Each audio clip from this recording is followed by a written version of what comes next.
Pemirsa, sekelompok pelajar Kecamatan Sematang Borang, Palembang terlibat duel dan tawuran menggunakan senjata tajam.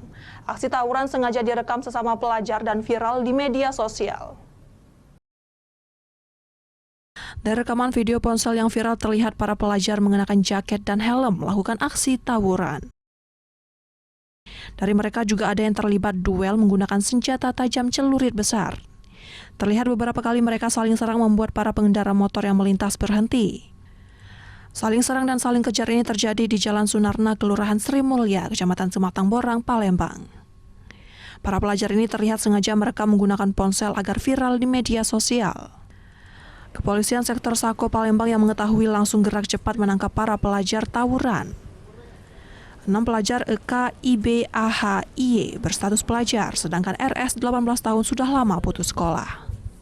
Rata-rata 6 orang ini masih satu orang yang sudah dewasa dan kebetulan putus sekolah, dia juga yang membawa senjata tajam. Yang lainnya masih status pelajar semua. Cara mereka untuk tawuran?